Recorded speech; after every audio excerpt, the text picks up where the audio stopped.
Started. Good morning, everybody, and welcome to this week's edition of Marketing Crew. And first of all, we want to welcome a new member. That's Tracy Carter, has decided to join us. And in a moment before we start, Tracy, we don't normally have everybody tell us what they do, because it's one of collaboration, and you'll see how we collaborate on this particular meeting. Well, you've seen us for the last couple of visits that you've made, so you're more than welcome. I've got to remind you, we're here to help you. Everybody is here to help you. You've got a lot of talent already on that screen with various assets, various skill sets, and we're here to help you. And I think it's fair to say that you can reach out to any of us at any time to bounce ideas off and the like. And what you may want to do this week is let's get on a call, and you and I could talk through exactly what your strategies are at the moment, and see how, at least I've got that background for future. All right. Okay, thank you. So again, welcome to Tracy. And morning, Anne-Marie. Sorry if you didn't get the link until just now, but there you go. And, no, I'm just running late. Oh, all right. Oh, well, everybody, I didn't send the link out, apparently. A couple of weeks ago, I posed a question about, provocatively saying about your website. What do you want it to do? What do you really want it to do? Is it doing it? And how do you know? And we had a great session from Andrew and Ollie a couple of weeks ago, covering that very subject. And everybody on the call, taking loads of notes, said there was two things they'd like to Ollie and Andrew to dive deeper into. And one of them was traffic. A website without traffic is vanity. It's nobody knows it. It's like waving in the dark. You know what you're doing, but nobody else does. And secondly, the measurement of that. How do you know? What do you want it to do? How do you know it's doing it? What do you know about your website? And I'm just talking about website as a digital asset. It could be other things as well. So measurement's really key to see how you're doing, how everything is performing. And just a show of hands, who regularly checks how their digital assets are performing? That's good, about half. You notice my hand's not up. So I've got pen at hand, and I'm going to now hand it over to Andrew and Ollie to take it away, guys. Thank you, Paul. Right, so let's get set up.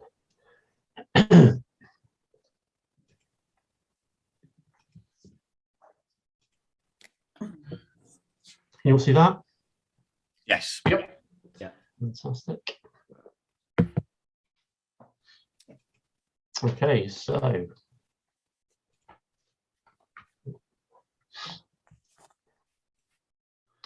we're really talking today about website traffic and reporting on that as well.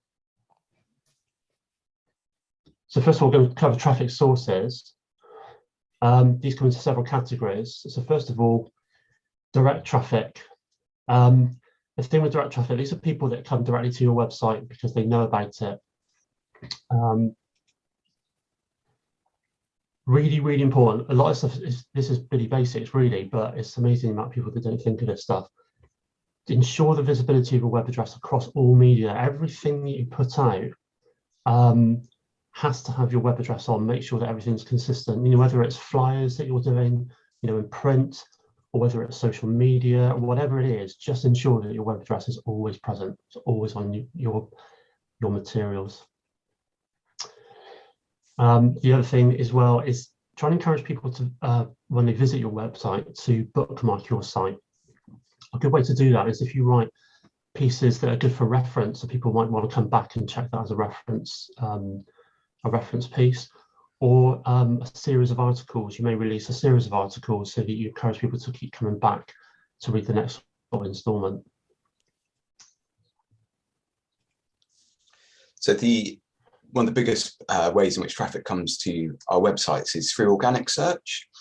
And the way in which to drive more traffic through organic search is SEO, which I think everyone is aware of. So search engine optimization.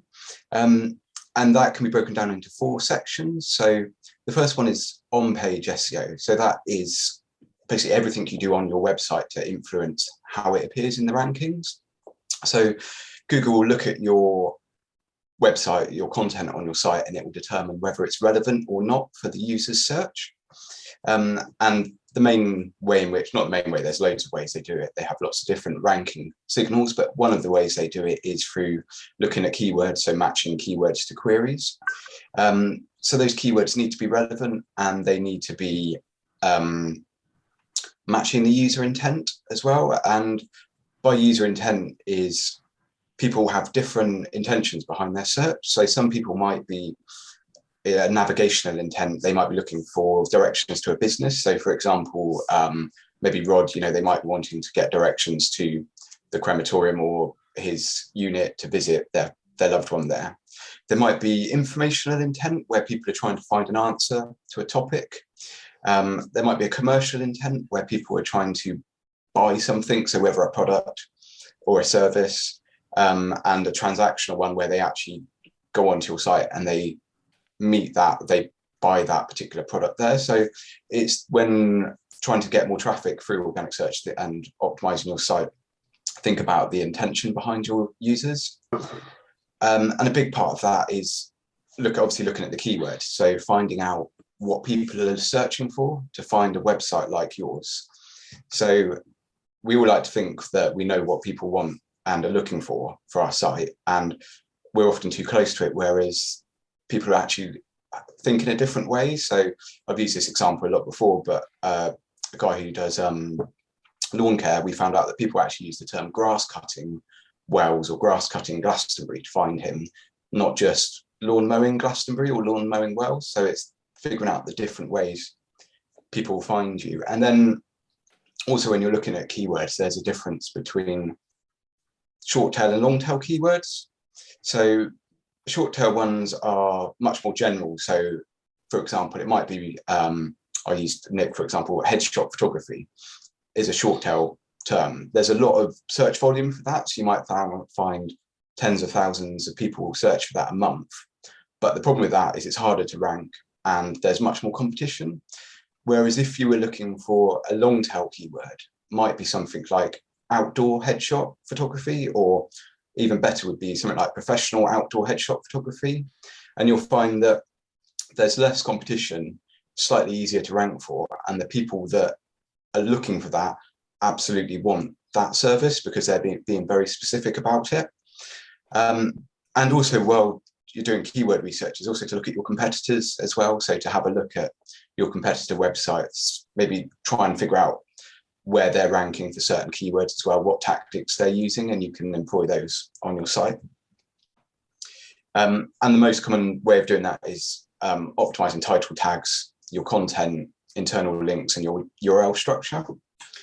And then after on-page SEO, you have off-page. So that's basically any effort which you take off your website, so to get people to it. The main way of that is getting links back to your website. So as we've mentioned before, the search engines see every link back to your site as essentially a vote for it. So you need to look at the number of links coming back to your website, the authority of the site that it's coming from. So, if it's on, I don't know, Mrs. Jones's blog, maybe isn't so great. Whereas if it's on your town or city kind of Chamber of Commerce page, it's going to do much better. And also looking at relevance of those links as well. So don't try and get links on random places. Like you might not want to link to your site from a dog groomer unless maybe you've done something with them, worked with them. But if you're a business located like I am in Glastonbury and I get a link back from the town council website or the Chamber of Commerce website, that works much better. And one of the best ways to get links is to do it naturally. So, and by doing that, it's just creating content which people naturally want to share. So being kind of sharing information, having sort of strong views, opinions, industry news, being a real kind of that thought leadership kind of term is the one to kind of use with this. So showing your expertise in it. So the next part of SEO is what's called technical SEO. This is all stuff to do, and obviously this stuff can be quite technical. So this is really stuff to do with your website directly. The first thing to say about that is you might have heard of SSL, or sometimes it's referred to as HTTPS. It's basically the same thing. Effectively, this is where you see the padlock in the top left-hand corner, and that's to do with encryption and privacy. You go back 20 years odd, you would only see this on sort of banking sorts of applications or websites. But these days, with sort of digital privacy and that type of thing, Google have been on a huge push to make the web more secure. So, you know, SSL certificates are now actually a ranking factor for Google. So if you're not running your website under HTTPS or HTTP secure, then you will get marked down for it. Andrew, sorry speed. to interrupt. We're getting a little bit technical now with SSL and HTTPS and what have you. And by the way, have you got a new screen on there? A new page on there? You got traffic? Oh, you got technical. That's it. Yeah. How it's would quite full brush though, Paul. It's not too technical. All right. How would the average person how would it relate to the validity of the website having that little padlock in the URL, in the URL being the address? It's a trust thing for visitors, and it's actually a ranking factor at Google these days.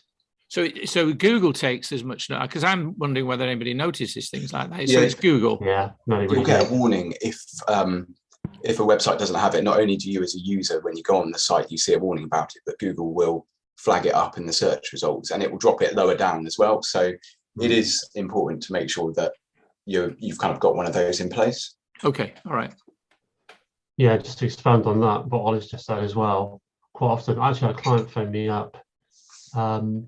I think the certificate expires for a previous site, and they said they'd visited the site, and it's a bit over the top, I think, but basically the warning that comes up is that the site is insecure, you know, sort of proceed at your own risk type of thing. So it's, you know, it can put people off coming to the site. It's really important, really important. Andrew. Yeah. Andrew, can I just say I think my antivirus software actually picks up a site without an SSL certificate, and it says this site is not secure, and it blocks it. It doesn't actually let me even open the site. I have to override it if I want to go in. Yeah, so that's right. Yeah, absolutely. So I mean, it is a bit technical, but it is very, very important, the stuff. Does anybody that doesn't have that know how to get it? How do you know whether you've got it or not? I haven't got a clue. So I'm lost now. Padlock in the top left-hand corner. So I'd see that on my website, would I? Yeah, you should see that. You should be able to see that. I don't know if you can see the top of my browser window on the share screen, but there's a padlock in the top left-hand corner on the address bar. Yeah. Yeah. Right, so if you've not got that, I'll have a look. See. I can have a chat with Ollie myself after if you want us to have a quick look at it, and we can tell you very, very quickly, actually, Tracy. All right. Thank you. Cool. Right. So anyway, crack on. So speed. Speed of your website is important. The way that you do that, one of the ways, one of the big things that Ollie and myself see is people put images on their website that are just too big. You've got to make the size, the physical size of the image as small as you can get away with, but you need to make the final size of the image as small as you can get away with as well. There's some great free online tools that have got great compression algorithms. Basically, what you're doing every time you view a page, it's effectively downloading it. So the smaller the better. The less information that's transferred, the quicker the site is going to appear on your browser. Another technique is to use caching plugins, which effectively takes a snapshot of the website. So it's not going asking for all these assets. It's taken a bit like a photograph, really. It just gives you the photograph of it. Another thing is 404 pages. I suspect we've all come across a page where it can't find the page. That's basically called a 404 page. Bespoke 404 pages are quite useful. You can actually direct people to things that you want to direct them to, or say to them, hey, you know, sorry, can't find your page, just use the navigation to sort of find your way around the website. Another thing is the actual site architecture. So when you actually build the website, or when you're updating your own content, things that are important is that your headers are semantic. So you have headers 1 to 6. Header 1, I would sort of say, is analogous to a headline on a front page of a newspaper. So you only ever want one of those on one page. You don't want more than one of them. And then semantically use it as it sort of goes down in sort of hierarchy, really, the way you're writing your article. Andrew, I'm sorry to interrupt here. I'm thinking of anybody else that knows what those headers are. It's like an H1 tag, H2 tag, H3 tag, and they determine the size of the font. Is that right? Well, it is from a visual perspective, but from a sort of search engine perspective, it sees that hierarchy. It helps it understand the page, understands that H1 is the title of the page, etc. And then you through 2 to 6, that helps it understand the hierarchy of the information that you're presenting. Ah, right, okay. I should have asked at the beginning if you wanted to take questions at the end of each session, so I do apologise for that. Yeah, we'll do questions. We'll do okay, questions after. Over to you. That's right. So yeah, where were we? Yeah, so alt text on images. So if you upload an image to your website, you need to put something on it called alt text. And if you use WordPress in your media library, you'll see when you click on an image, you'll see a number of fields to the right hand side of it, and alt text is one of them. That's the most important thing you need to fill out of the other. There are some other options there as well. Alt text, alternative text, it basically describes, you need to describe what the image is, and this is really important for 2 reasons.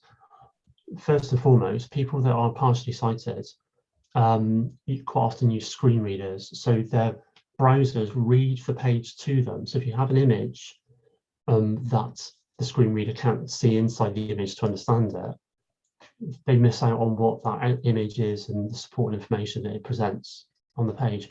And similarly with the search engine crawlers, they can't read and they can't see inside that image either. So they rely on the alt text to understand what the image is. And if you put an image on your page, it's going to be there to help support the information you're actually delivering.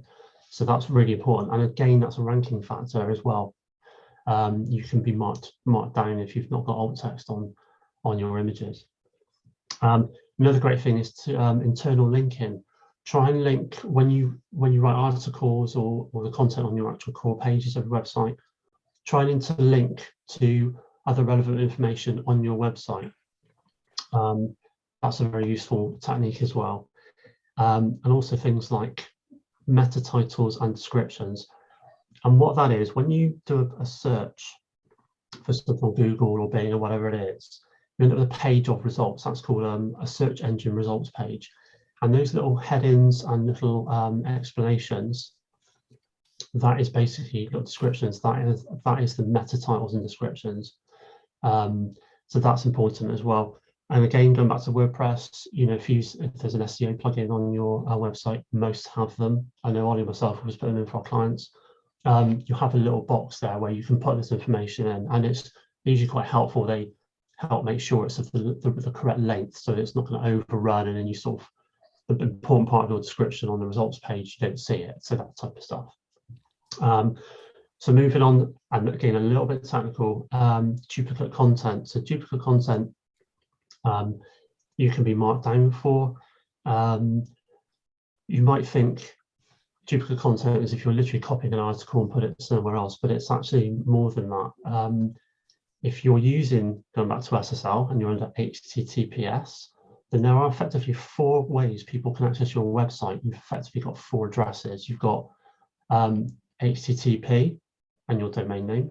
You've got HTTPS and your domain name. And then added to those 2, you can either have it with www. or without www. So that's 4 addresses. What's really important is that all of those funnel down into one address. And that's something that I myself can do for you if you don't know how to do that. Again, WordPress, there are plugins that will do it, but you can also do it with a special file on the up on the server. So again, speak to us, it's a bit technical, that stuff, but again, it's very important. The other thing to mention as well is an XML sitemap. So again, if you're using WordPress, this is really easy. There's a lot of plugins that will create this for you.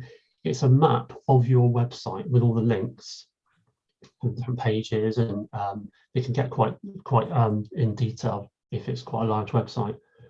This shows the layout of the website in an XML format, and what you can do, you can submit that to the search engines so that they don't have to call it straight out. They understand the structure of the website, so that's a very useful thing to have as well. So moving away from technical, you'll be glad to know, and going on to local. Local SEO really is people searching locally. The big one with this is the Google Business Profile. I'm sure you've all come across where you've Googled something and you've seen a number of businesses around the area, and you click on those, and you've got actually the page where you've got some reviews. You've got Google reviews on a business. You might have some photographs that people have submitted, opening hours, this type of stuff. That's effectively your business profile. It's free to set up, and it's an absolute no-brainer. That's a really, really good thing to do. So, where would they? Yeah, go on, Paul. Where would they set that up? Where? Yeah, so if you've got any Google services at all, you can we'll grab a link and pop it in the chat. I think it's the best thing to actually sort of go and access that, and then you'd be sort of logged into your Google services, and you can go and set it up. And you'd need that link to do your Google Analytics, wouldn't you, as well? Is that the same place? Different. No, it's different. It's not all right. Same, okay. All right. Yeah, it's not the same place, but it's effectively all Google services pretty much live under the same sort of login details, really. So if you've got free Gmail, then you've got access to all these services. Right. Andrew, is it from memory when I set mine up, Google then validate your address, don't they? So they send documentation through the post, and it's not just an online setup, it's quite robust. Yeah, they do. One of my clients set it up recently digitally, and they kept getting the address wrong. She realised it's because she'd sort of rented offices, but when she did it, she was sat at home, so they thought it was at home. So she had to basically decamp to her offices she was renting to get it to sort of click through. But you're right, Nick. The other way, and so I've known before as well, is they'll send you a postcard in the post. That's right. So yeah, it's an interesting setup. You can have two businesses registered. Questions after, I think. Right, so referral.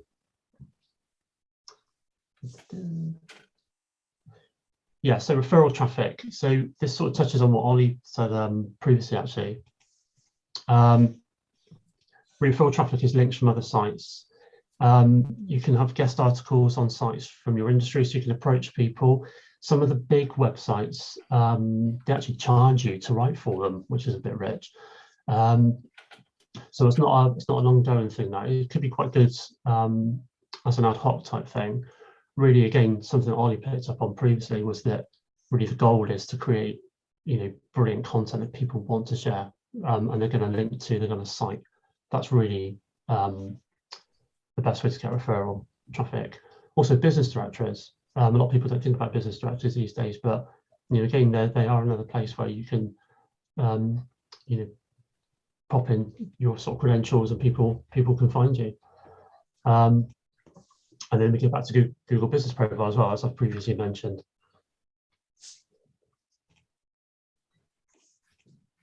So Google Ads, I think quite a few people on the call here have Google Ads running, and that's another main source of getting traffic to your website, and it's a paid source, so you pay for, and I'll kind of do a brief overview of them, but I think most people are familiar. But Google Ads are the sponsored links, which you'll see at the top and the bottom of the SERP, so the search engine result pages.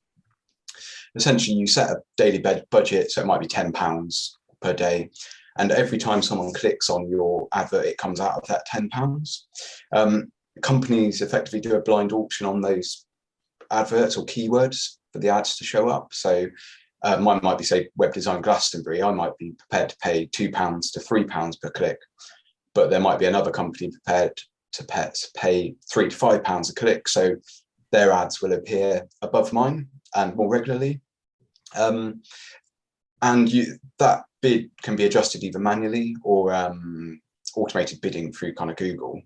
And again, it's similar to when going back to when we talked about keywords when it came to SEO. So there are competitive keywords which will have a lot of traffic, but again, they'll cost a lot of money and there'll be a lot of competition. And then there'll be more niche keywords which will cost slightly less and there'll be less competition, but you can keep it running longer. Some key kind of things to consider. So you'll have what's called an impression, which is how many times your ad is shown.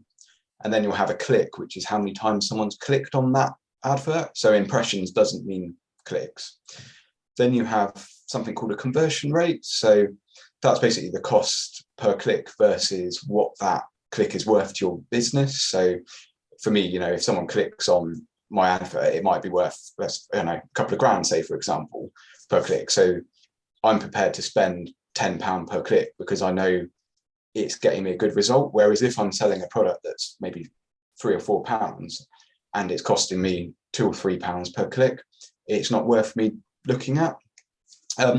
Google Ads, like everything, you need to regularly optimize it and look at it. So I'll give you some kind of quick tips. One of them is looking at quality score. So for every advert or keyword, Google will give you a quality score. These things are hidden by default. You need to kind of turn them on in the kind of reporting. But essentially, it will look at the keywords which you've trying to put your advert for, the content of your advert text, and the content of your website.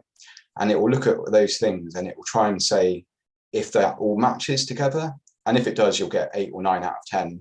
If it doesn't, so for example, for me, if my advert might be web design Glastonbury and it's going to a page about SEO, it might not put the quality score as high as if it was going to a page that was talking about website design in Glastonbury.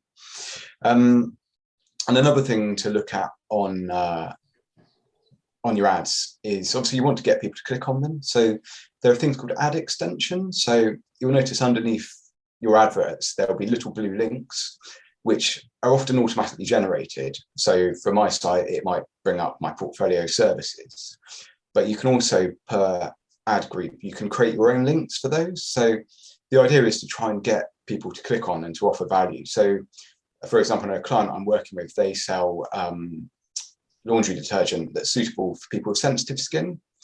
So underneath their advert, we're going to have links which might be, what makes washing powder kind of hypoallergenic, what is fragrance free, and again showing people that the advert is relevant to them, that it's not just being served from a generic bank, and you're just more likely to get people to click through. And another thing you can do is when you're reviewing your ads, you can look at your cost per click. So you want to look at your keywords, see if any are costing you more and whether they're worth it or not. So making sure you set up your conversion tracking, so linking. And again, this is a bit technical, but it's important when we're talking about traffic, because you want to make sure that you're getting value for money. So you want to link up your Google Ads with Google Analytics, set up conversions as well. So you can even tell Google Ads that each click is worth £10 for me. And so when you're looking at your reports, you can see, okay, I've had 3 clicks. It's cost me £25, but it actually resulted in £20 worth of sales. So yeah, like anything, Google Ads just needs constant nurturing and optimizing and reviewing.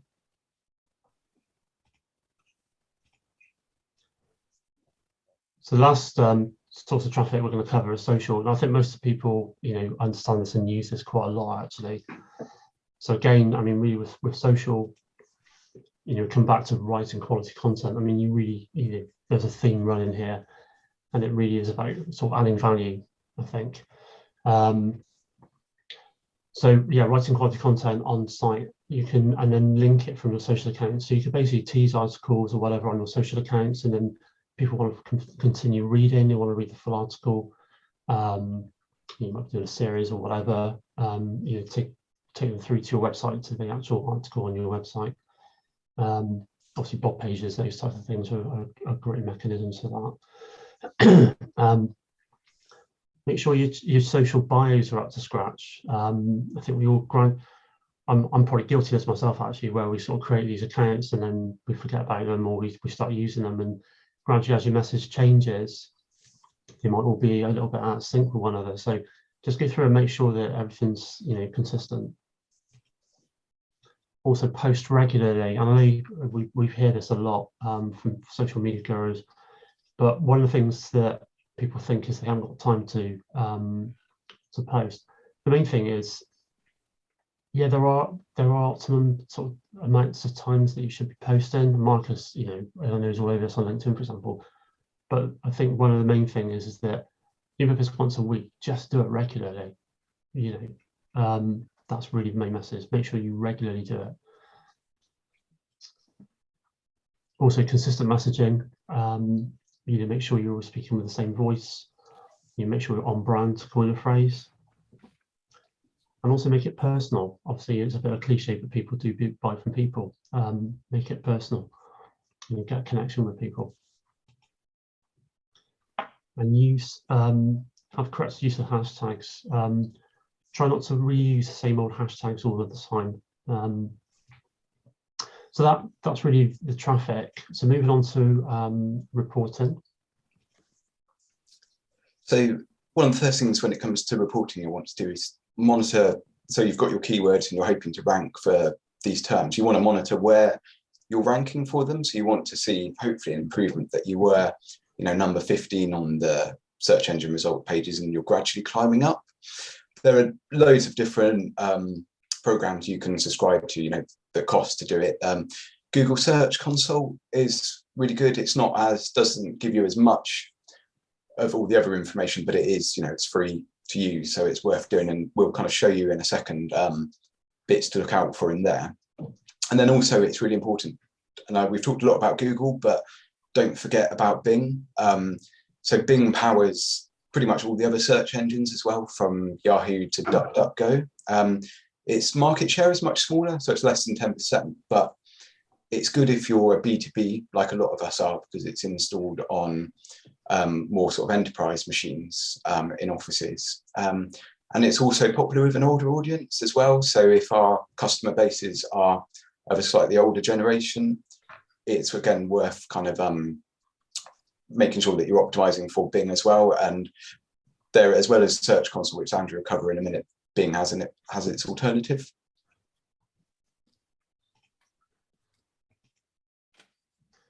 Yeah, so Google Search Console. Most people have heard of Google Analytics. Not so many people have heard of Google Search Console. And it's a really good tool, actually. And as Oliver's mentioned, you can see the terms that people have used that have found you. You'll see impressions and you know, people that actually clicked on it, what have you. It's a very good little tool. The other thing that you can do with Search Console is the XML sitemap that I mentioned earlier, that you can, as to say, on WordPress, you can generate the plugins that would generate this for you, which shows you the structure of your website. You can submit that to your Google Search Console. So you're basically telling Google, hey, you know, I've got a big change in my website, or you know, brand new website, please come crawl it, all this sort of stuff. So again, it just is helpful for them to sort of understand your website.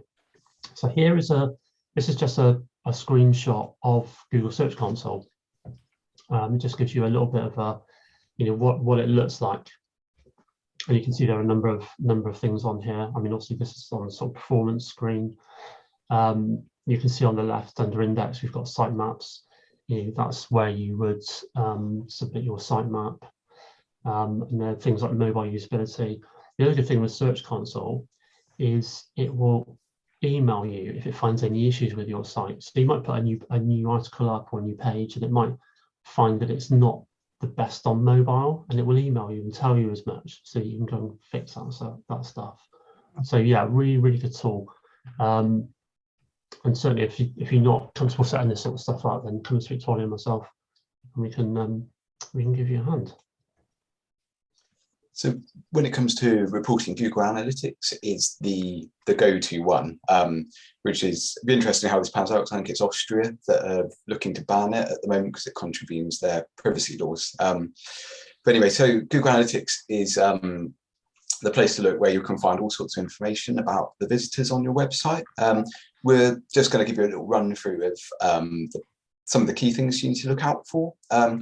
So acquisition, and you'll find at the top, we've got a screenshot in a second, but at the top of Google Analytics, there's a search bar, and you can just search for acquisition and it'll bring up the reports for that. So this is essentially, where are the people visiting your website, where are they coming from? So back to our traffic sources at the start of this presentation, it will list for you, you know, are they coming from organic? Are they coming by directly typing in your website address, referral, or social?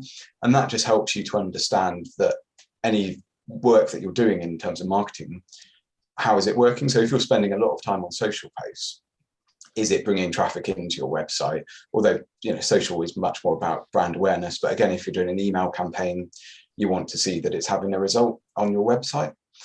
Then the next thing is statistics. So there's a couple of key ones which we've talked about before. So you have users, which is the number of people coming on your website, which are unique. And then you have sessions, which will be higher than the number of users. So a user can view your website and have multiple sessions. And then session duration, so the length of time that they're looking at your site. So you want that to be quite high. You want people to be engaging with your website and spending time looking around it.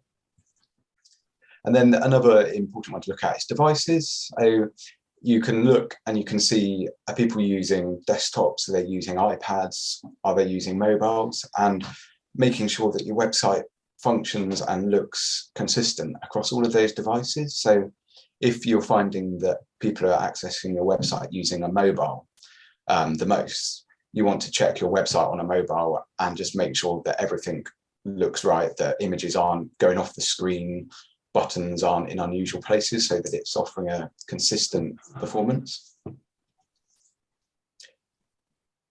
And the other thing to look at is your most popular pages. So again, off the top of my head on the left, there'll be, I think it's behavior, and then there's popular pages or popular content. Again, if you put it in the search, it will come up. It's Google Analytics is really good at that. So if you want to know, I don't know, tell me the number of people that have visited my website on a weekend, you can type that in and it will show you a report. So popular pages are good because it allows you to understand what's working on your site and what isn't. And if they are working, optimize those for conversion. So if you know that people are going to a certain blog post, whether that's because it's been shared a lot or it's just got really good content on, make sure that it's been optimized and you've got clear call to actions on there to encourage people to take the next step, whether that's to subscribe to an email list or to phone you up or fill out a form. This is just a screenshot. So there are two versions of Google Analytics around. So you have Universal Analytics, which looks like this one. And then there's a newer version called GA4, which is a bit more technical. They strip some of the stuff out, but this just shows you sort of on the left, we've highlighted where the acquisition bit is an overview. And then you can see in the middle here, organic search, direct, social, referral. So it's telling you how many people are coming from those different locations. But yeah, if you get stuck, use the search bar at the top, it's really good.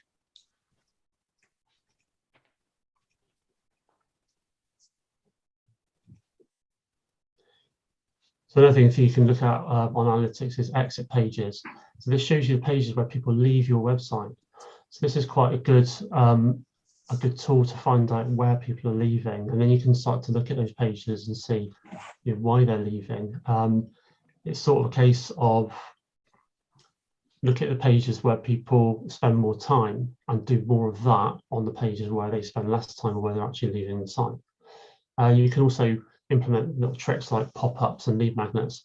You know, when sometimes you'll go to a website and you move your cursor up to close the tab on the browser and suddenly a pop-up appears. So again, that's a technique to try and re-engage you as you're about to leave. Also, you can see the landing pages. You can see the pages that people actually arrive on the website. You know, not everybody arrives on your website on the homepage. So if you can understand where people are coming from, again, that helps you to optimize those pages. And again, obviously, if you run a campaign and you've actually set up a specific landing page for something that you're running, that you're driving people to, you can see, you know, how many hits that's getting. And you know, throwing back to what I just said, actually, with pages where they stay longer, again, see what you're doing with those pages. Why are people staying longer on those pages? What information have you got on there, etc. And as I say, you know, try and do more of that on the ones where they're staying less or actually leaving the site. The other great thing as well, that you can see the user flow. You can actually see where people enter the website, what pages they visit, and then where they leave.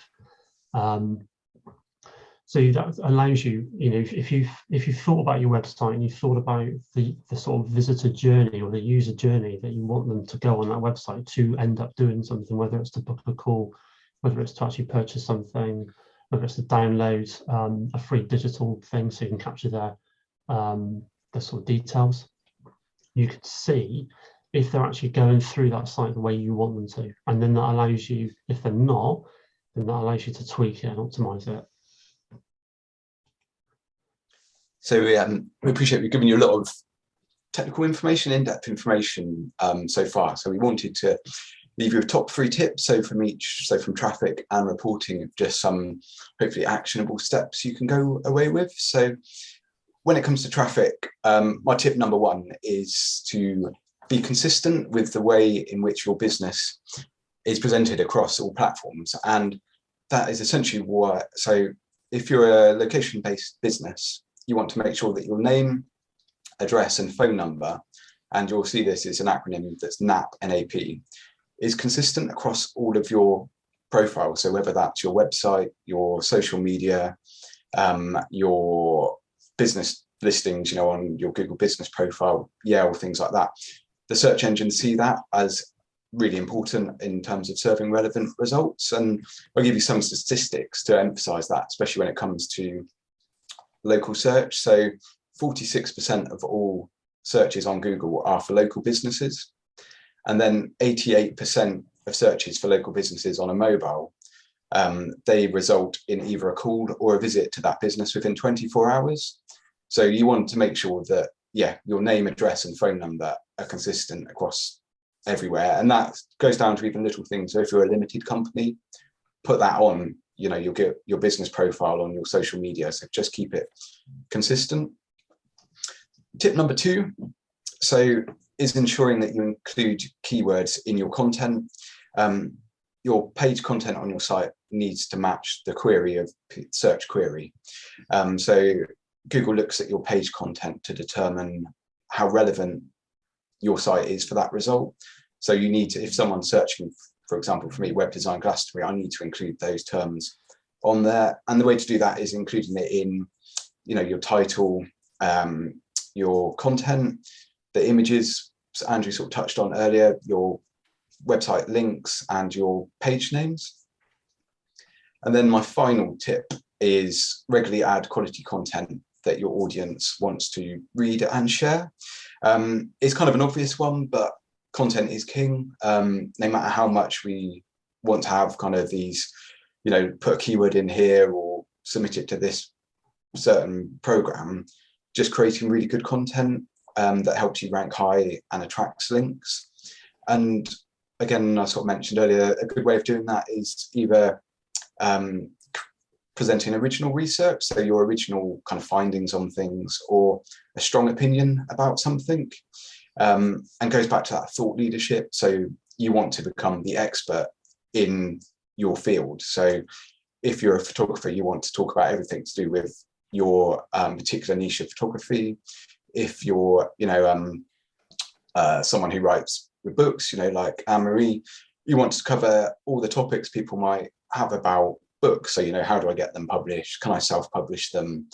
Who do I get to design a cover? Do I need ISBN numbers? So just become that resource for everything to do with your niche, your kind of business.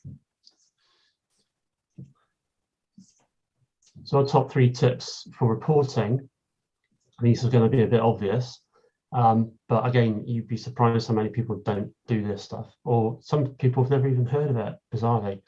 Add your website to Google Search Console and Bing Webmaster Tools. If you're not, you need to know what's going on your website. All this, we put a lot of time and effort into our websites, but it's incredible the amount of people that don't actually have their finger on the pulse with regards to what their website is actually doing, how it's performing. Similarly with analytics, it's the same thing, really.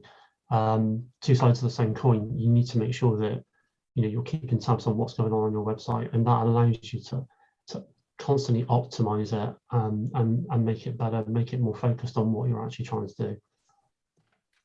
And the last point, set up regular reporting. With a lot of these tools, analytics, for example, you can set it up to email you once a week, once a month, however you want to set it up.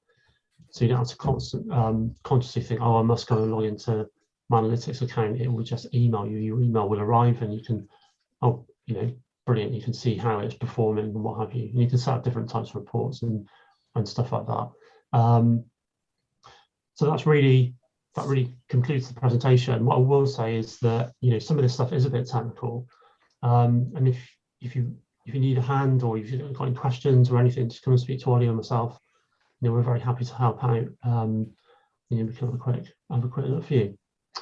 So thank you very much. So if you just open up the screen again. Wow. That was a really deep dive, and during that I'm thinking, goodness me, I'm having challenges keeping up with this lot. I don't know about anybody else. And I think what comes to mind is there's no such thing as a free lunch.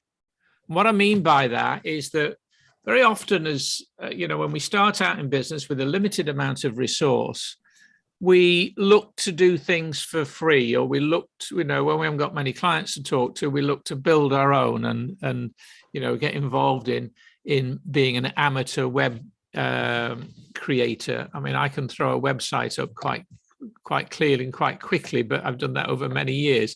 But that's not to mean it's particularly effective. And and you think, do I really want to get into all of this, or should I just employ a web developer? So can I ask you a question?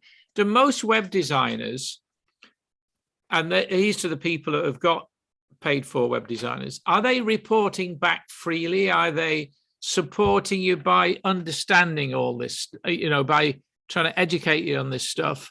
Do you have regular reporting session? Because if you don't want to do this, my feeling is, at least you know where the key things are, and you can ask the web designer to report back how we're doing. It gives you a basis, I suppose, for a discussion. Is everybody doing? Is that you say yours does that, Nick? Yes, he does. Yeah, and he's actually in the room at the moment. So right. Well, that's good. What about you, Rod? Muted, Rod. You're muted.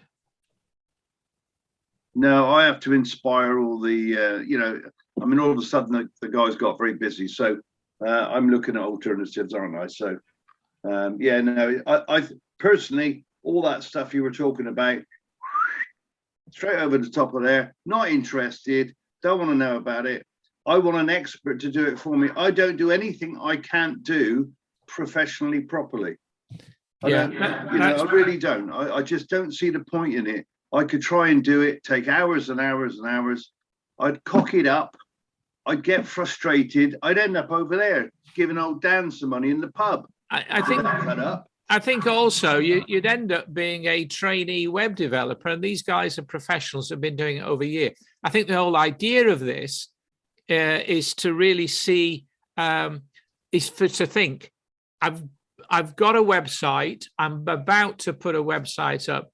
Where is that traffic coming from, and how do I measure that? So I'm going to open up for questions, because I've got loads of questions, but I'm going to let you guys go first.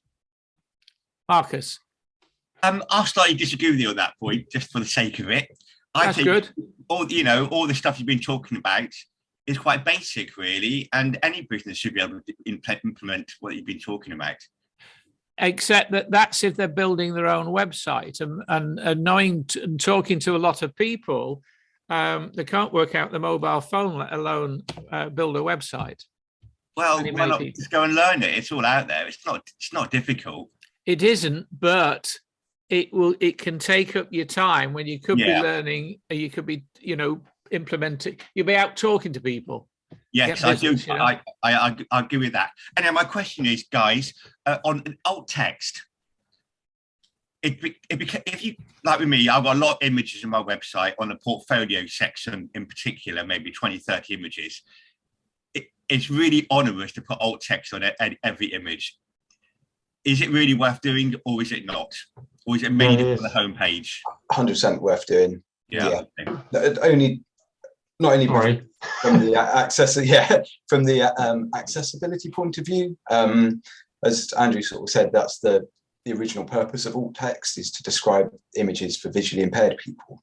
So it's important for that, but also for your keywords as well. So you can also, your image name should be, rather than, from a digital camera, they often be like DSC underscore 1001. Rename those, they should be kind of personal branding photography 01 or things like that. Oh, well, that's what I'm doing. Is that okay to put like yeah, that's a good thing. Yeah, absolutely. Yeah, so that's good. And so it is worth putting the effort in, definitely. Yeah.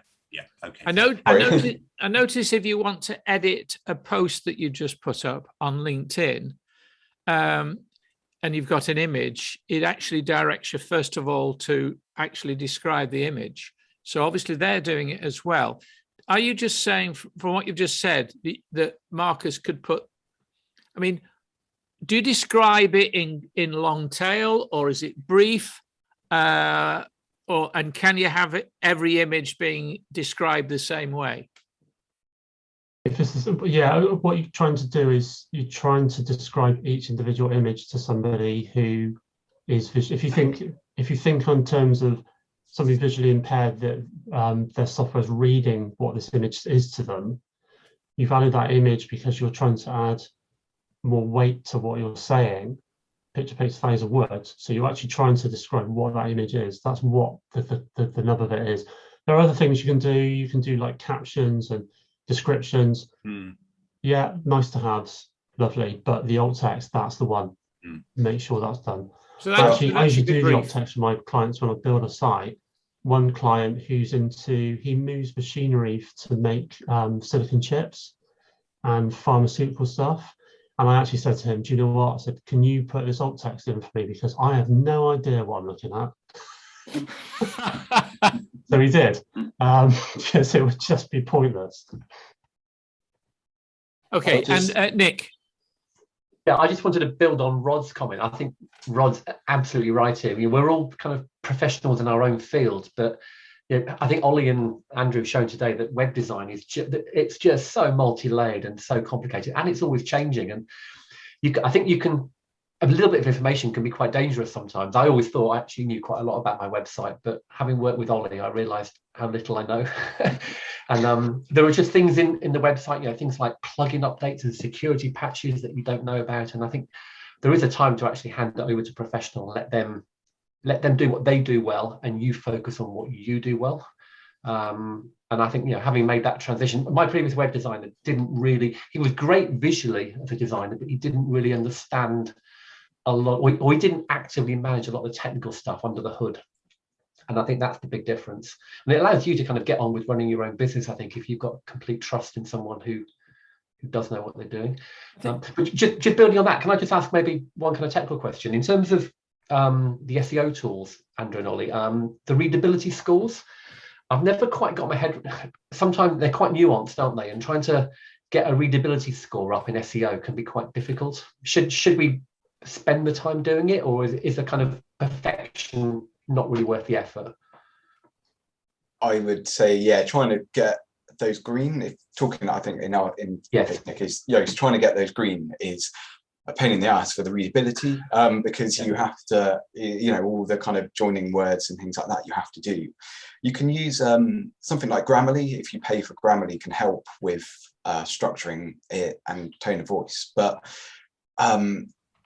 you obviously want your content to be readable for people, but I would say it's more important for your content to be easily scannable and digestible. So rather than And this is more common sense stuff than looking for particular techniques. So, having kind of lots of headings that separate out your content, and, having them in the correct order, like we sort of spoke about, H1s, H2, H3s, putting keywords in those headings, lists as well, having a few more lists. So yeah, those readability scores are hard to achieve, I would say, having kind of worked on quite a few websites with them.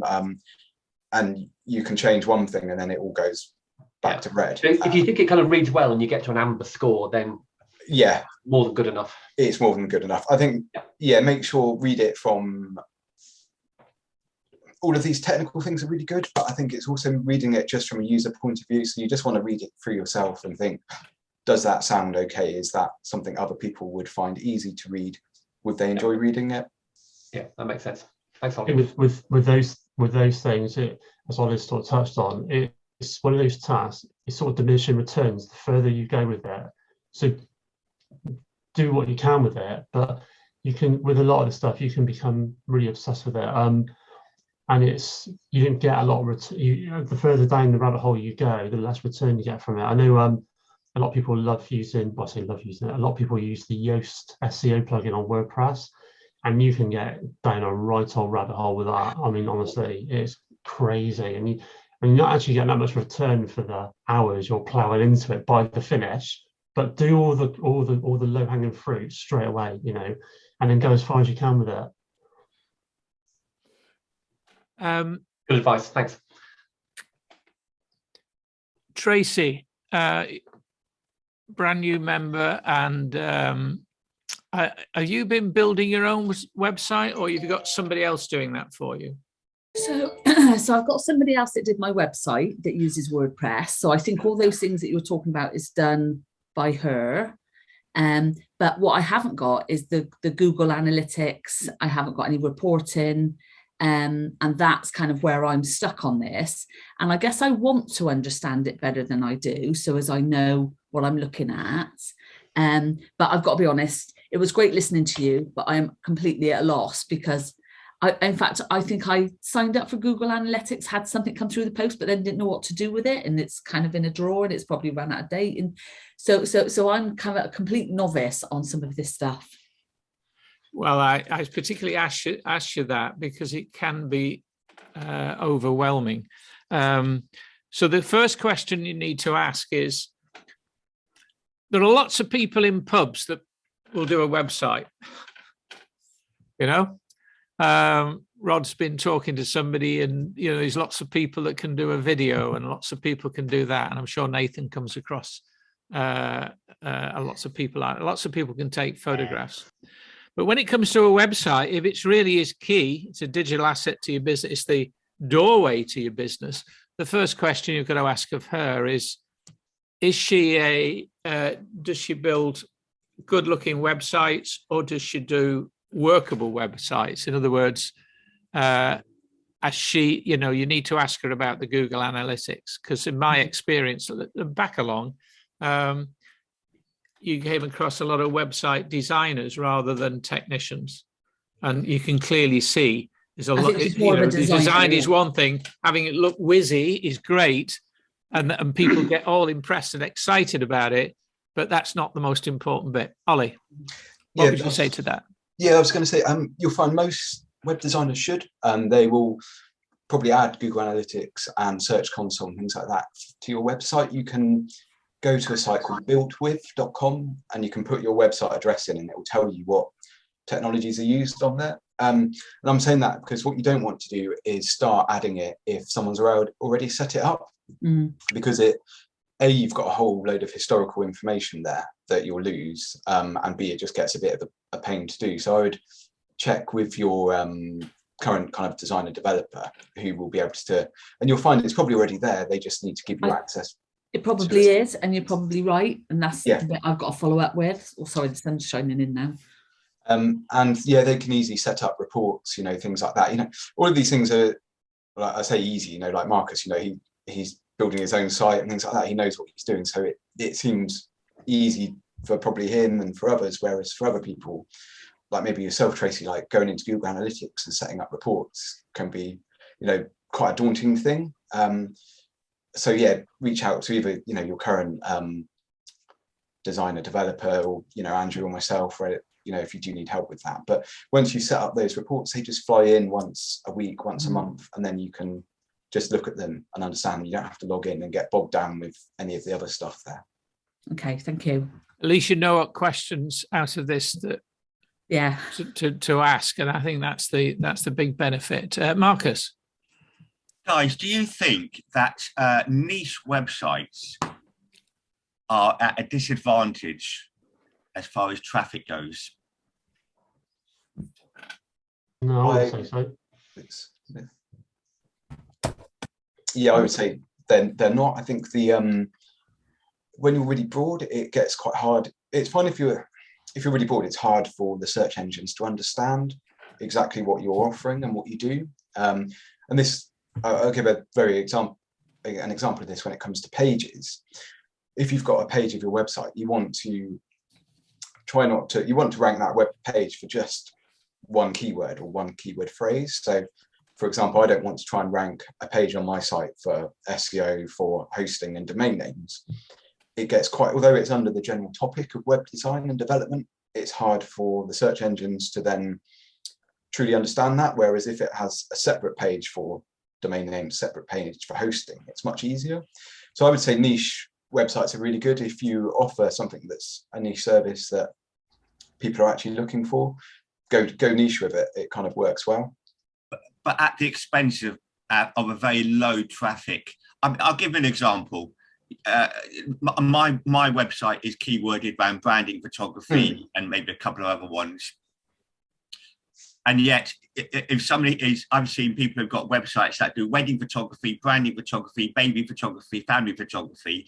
And because they got much more traffic, and you can see their traffic by going to their website, you can do it with Google easily. And they get a lot more traffic because they've got a lot more content, as it were. So, but you reckon that's not an advantage? If you offer those services, then to do it. The thing is, when you're niche, is that that the people that are coming to your website. So, for example, your website is for branding photography or family photography. Yeah.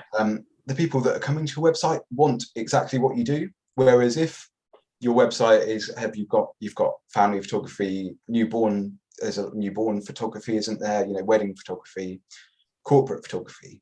People coming to your site then they don't know what, if you've got a business coming to your site, they get bogged down in all that other stuff. Whereas if there is like you say, Marcus, there's a payoff because the traffic there is much lower, but the people that want what you're offering, they're searching for that. They want exactly what you've got on your site.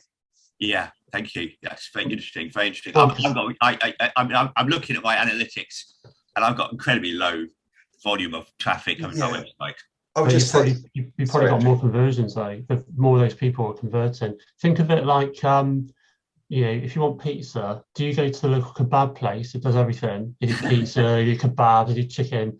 You don't do it, do you? You get the Domino's. So you're sort of the Domino's pizza of photography.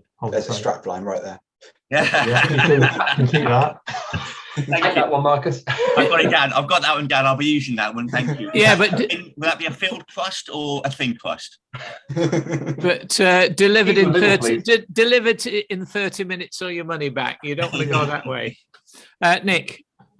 Yeah, Andrew and Olia, I've always struggled to understand the difference in terms of bounce rate and low duration time. How do the analytics measure a bounce? Is it you effectively just land on the site and you're off before it kind of even gathers dust, and what should we be looking for in terms of a minimum duration time, in terms of, I guess, some intent where someone is really spending quality time on your website? Good questions. Bounce rate. So for anyone else that doesn't know, is in Google Analytics, you'll see a percentage score, and it is essentially, as Nick says, the people who go on your website and then they leave without doing anything. Obviously, that's fine if you've got a single page or if you've got a very clear call to action on that page. So, if you're a pub and people just want to go on and find the opening hours, job done, they're not going to go elsewhere. But your bounce rate, you want it to be as low as possible, but generally you'll see it anywhere between 20 and 40% is a kind of a good level of it, I would say, with that. And again, with duration time, it varies between businesses. So like I say, if it's a very, back to kind of search intent, if I'm looking to find, the opening hours of the pub or the menu, say, I mean, it's going to be a very quick in and out thing on that website. I'm not going to be there very long. Whereas if I'm looking, to work with a photographer, lease a vehicle, you're going to be wanting to have that duration much longer. And again, the way to do that is just answering people's questions, having rich information there that people want to find. So I kind of use this analogy. If you're wanting to go on holiday somewhere, you're booking a villa in Spain. If I go on that website, I want to see, where are the local beaches, where are the local pubs, restaurants, Andy's on it, where can I go for walking, what's the weather like at different times of year, what should I be wearing? So you're basically trying to, again, be in this resource for everything to do with your chosen topic and keep people on your site much longer. By that, Ollie, there's an inference that you really want to have a very full detail website. And that throws up the challenge. It's great to keep people on, but people are going all over the place. I tend to favor straightforward landing pages. In other words, if I can get the traffic, usually by sending somebody a link, interested in a subject. So let's say it's marketing crew. You want to know more about marketing, and I'll put it on a card or I'll send somebody a link. I've sent a couple of people a link this week, and they go to one page. I don't want to build a site with everything on. I've got one page, gives a video, explains what it is, has a few questions below that people can ask, and then there's a register for the next meeting. Maybe I could put on, if somebody's not going to register, a download. But I just really want to, ideally, I'm looking to capture their interest or whatever. How do would you say that was okay, or should I allow people to explore a bit more? I just wanted to, the landing page is very much about intent. In other words, you come on, here's the information you need, however you present it. And I can take them through a journey by saying, right, click here to receive this, and it takes them to a next page. And then if I want to do that, it takes them to a next page. So I can do that journey through just pure landing pages. And I've got more control over that. How do you feel about that? I think there's a difference between a landing page and a website, because you're talking, and you're right, in terms of, a very specific intent on a landing page, and then you can have several landing pages, etc. But it's subtly different to a website. And I think what Ollie was saying about more detailed websites where you're adding lots more value and other support information, that's where you use call to actions and pop-ups and all these techniques. Well, people are wandering around, but they're always pushed back to what you want them to do. And that's how you use your CTAs and that type of stuff. So they're two slightly different things, really, I think. Landing page, the way that you use them, that's spot on, I think, because you're just trying to get people to sign up to Marketing Crew. Whereas, with sort of what I would say more full-blown websites, you might have other things that you're trying to add value. What do you think, Ollie?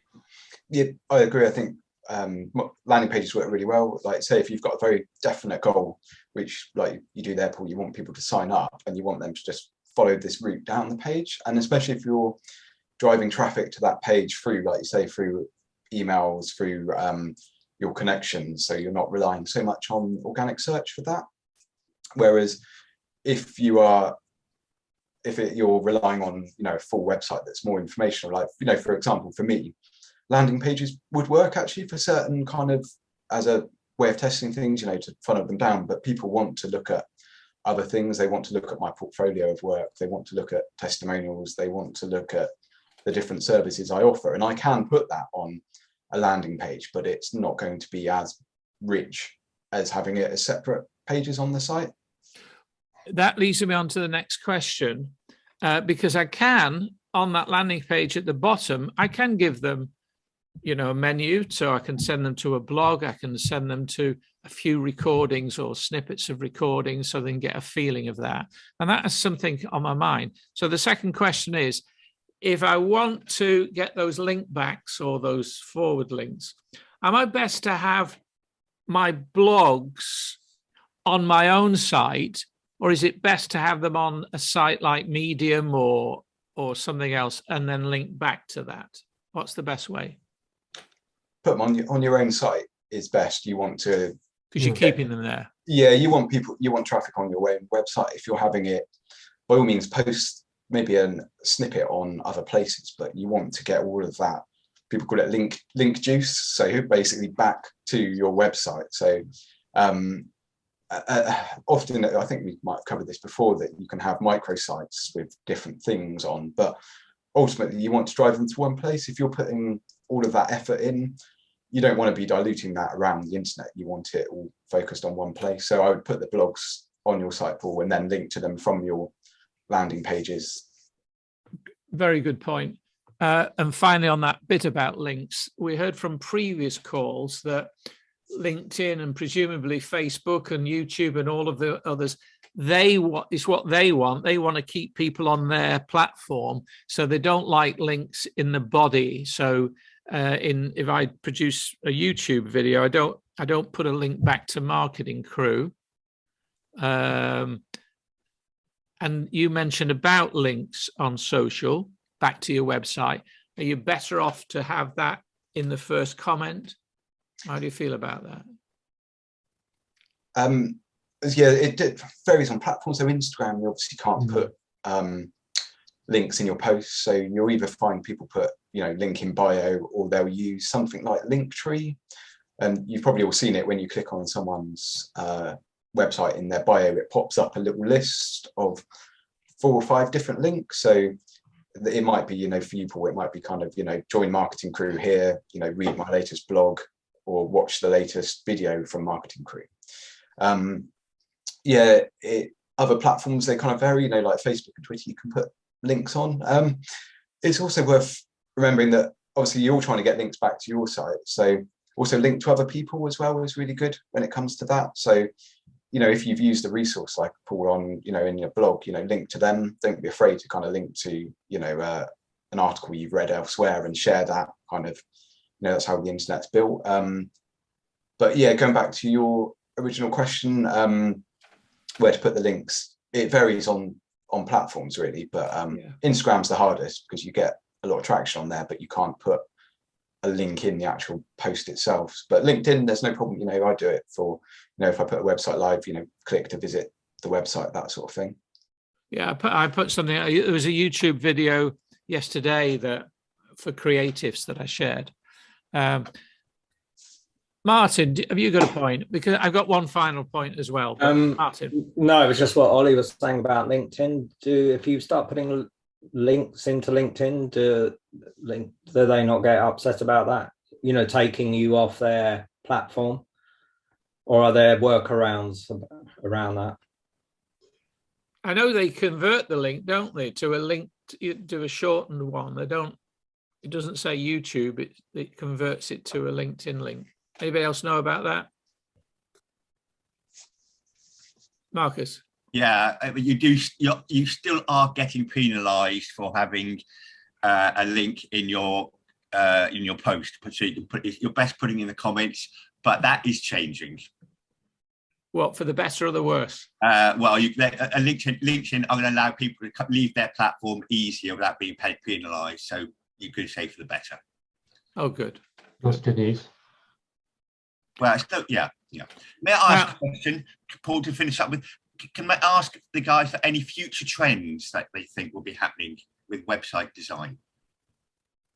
Any future trends? Future trends. Future trends. So do you mean design itself or audio? Yeah, I think design is definitely leaning towards very simple, very magazine kind of layouts at the moment. So really nice, strong typography, lots of white space, that kind of thing. There's definitely, I've seen that leaning towards that. So rather than, I've seen it all, it went through this, what's it called? Web 2.0, I think it was called years ago, where everything was very much like a Mac, it was all very glossy, lots of gradients, shadows and things like that. Yeah. And then it went very flat. And now it seems to be going, much more like magazine. So lots of like text, images, overlaying that sort of thing on there. Nice. I've got one I want There's to. a big future in the audio side of things. You know, with a lot of people have got Alexa and things like that in as well. I think we're going to see a lot more sort of voice activated stuff and what have you. That's probably going to percolate into sort of websites in general, I imagine, in some way, shape, or form. That's interesting. We see a lot of video. Everybody's predicting there's a lot of video. It keeps people there. But what about audio? Because there certainly is a big uplift in podcasts nowadays. Is having audio on your website a good thing?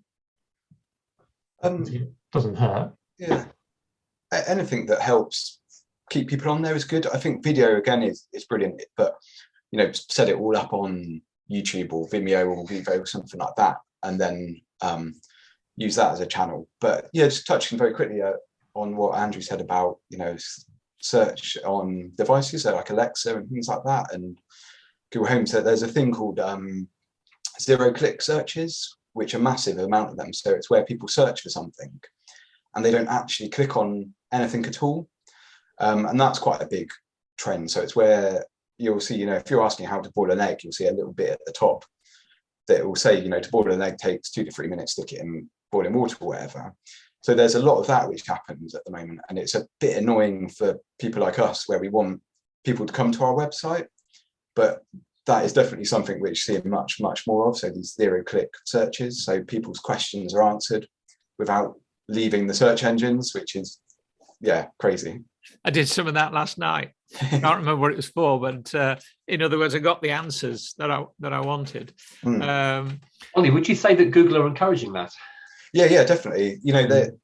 If, for example, if you search for Hermes tracking, you'll see that the Hermes tracking box actually appears in the results pages now. You don't have to go off to the Hermes website to kind of do it. And yeah, absolutely, they're encouraging that. They want to they want to keep you on, like we've talked about, keep you on Google longer, but they want to make everything as easy as possible, as frictionless as possible for everyone. And if they can deliver the results that you need on that page without you having to go off elsewhere, that's, the goal completed for them.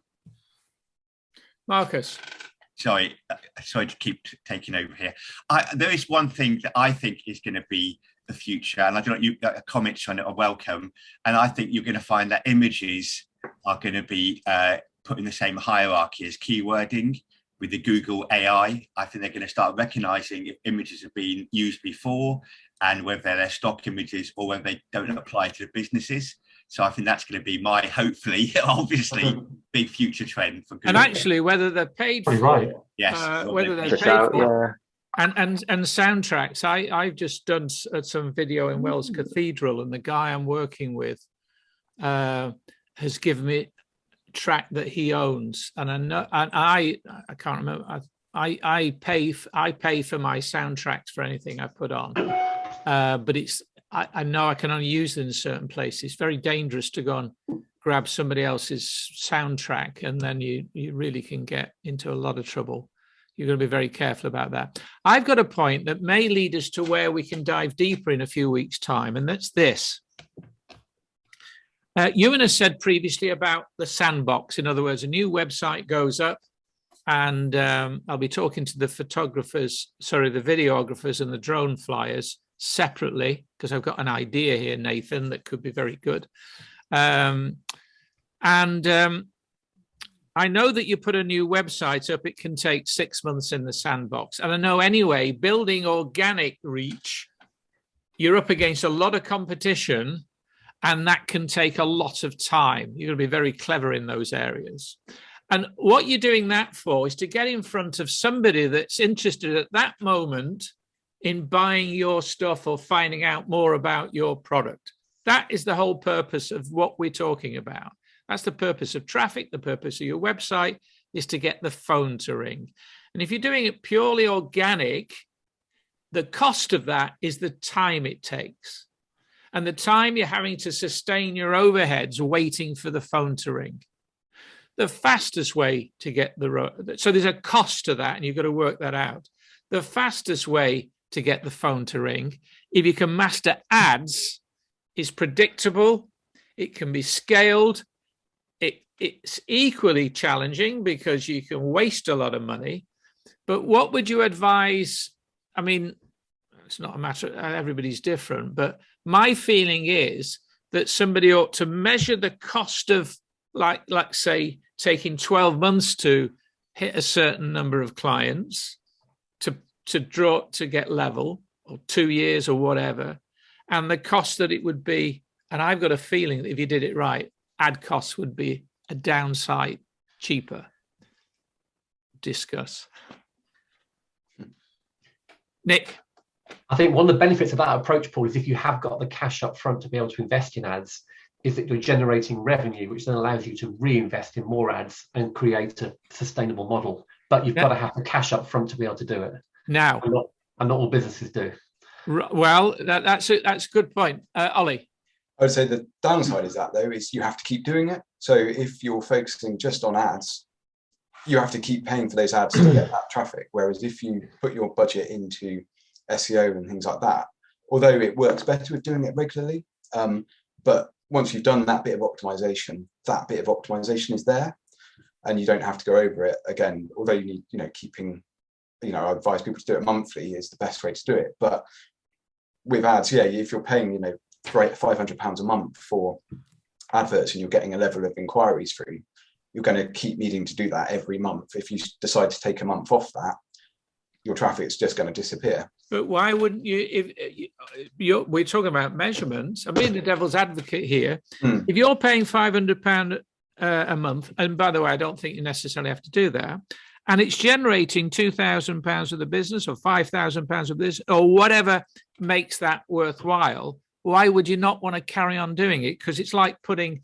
£500 into something. It's like an ATM machine is spitting out £2,000, £5,000, whatever, and busy. And that's not, and that's giving you the time to build your organic search as well. Because if it's all about measurement, surely. That's the trick of it, Paul. I don't say it's quite as easy as that, because the trick is the strategy for the ad itself, and whether that does that. Marcus. Well, regarding advertising with my band, the only advertising we do is with with Google Ads.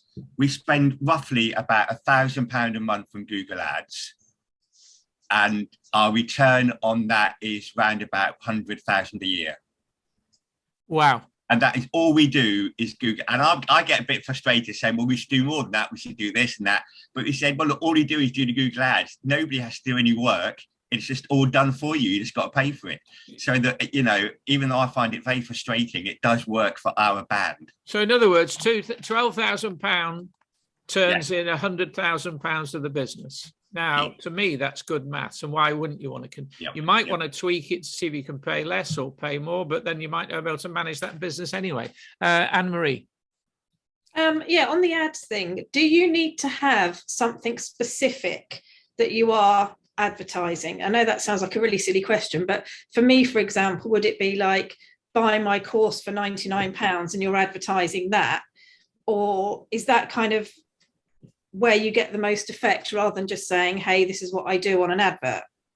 I'm not an expert here. I listen to people like Russell Brunson, and Russell Brunson would argue that the first thing you should think about is if you can run an ad that brings in people that are interested, and the ad pays for itself. In other words, you sell a small item. Let's say an interested party is costing you £25 to acquire, but if you're selling something for £35 or even £25, in other words, one strategy could be, let's get the ads paid for by a low-cost item that is generated digitally. That's one thought. I think delving into it at this stage of the meeting is, I'm maybe proposing that at some stage we talk a bit more about Facebook ads or Google ads. So I think it's a bit of an involved question, that, Anne-Marie. It could be quite deep. Rod, you do pay for ads. One thing I noticed, and I think it was brought to my attention actually by the web guy, was that because my business name is Wells Funeral Services, and of course that's a natural search, isn't it? Funeral services in Wells, combination of, that some of my competitors, now you might find this hard to believe, were using my terms in my business. We're looking at my website, seeing where I was, and copying some of the things that I was doing to get the search to them, not to me. The dirty tricks, isn't it? Well, it's a very competitive market out there.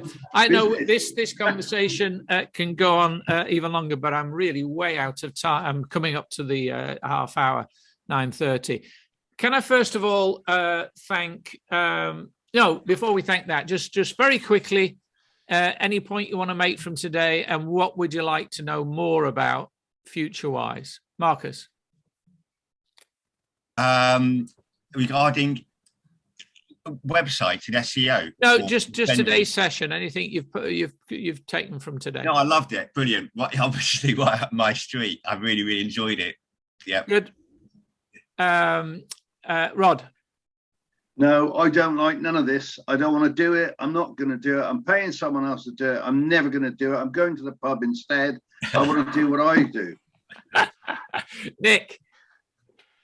Great session. Thanks, Andrew and Ollie. I think you kind of made a very technical subject, very easy to kind of access, and it kind of highlights it's an ongoing job, isn't it? I don't think you're ever finished with this stuff. You've got to keep on top of the content, keep working, keep making your audience want to stay on your website and come to your website. So thank you very much. Yeah, Tracy. I forget. I'm just absorbing everything at the moment, so all content is really helpful to me at the moment, so thank you. Great stuff. Anne-Marie. Similar. Thank you. I'm kind of a little bit like Rod, in as much as it's sort of, it's a bit over. It's not so much over my head, but I don't have any desire to understand it, which sounds really bad. But yeah, thank you very much, guys. But at least if we think, how am I going to get traffic to the website I'm invested in? Absolutely. That opens up at least some thought, even if you just want to get somebody else to go and do that for you. Martin.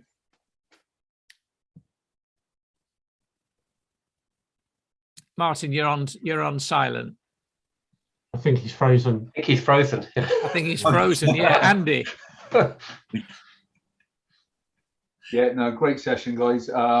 Lots of food for thought on that. A few things which I'm already talking with Ollie with, and I need to probably sit down and spend a bit more time with him to look at a few of those things that we need to do. Yeah. Good, Nathan.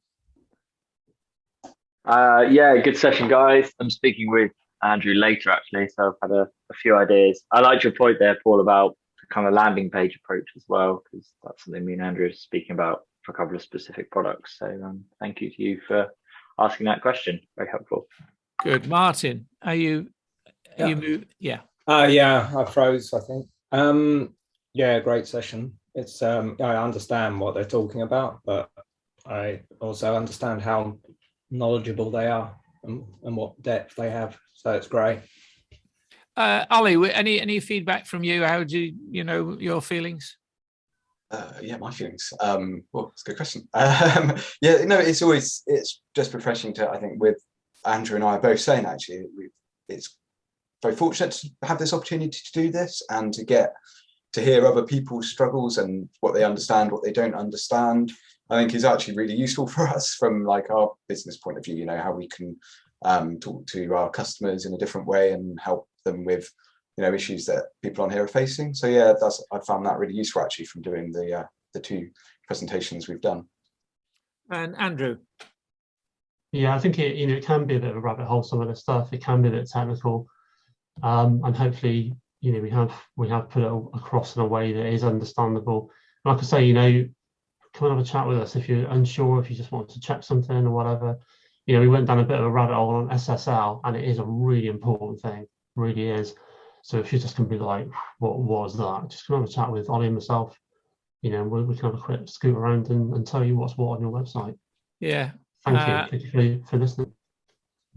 I just want to add that I think I've been particularly impressed with both of the sessions that you've done, in so much as you're not precious about people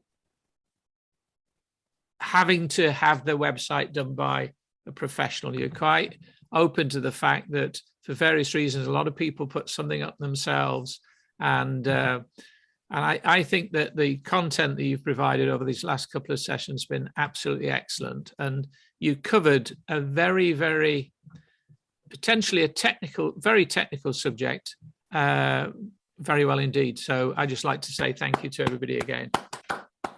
I'm going to look to how I can use both of those recordings to help promote Ollie's business and Andrew's business to other people.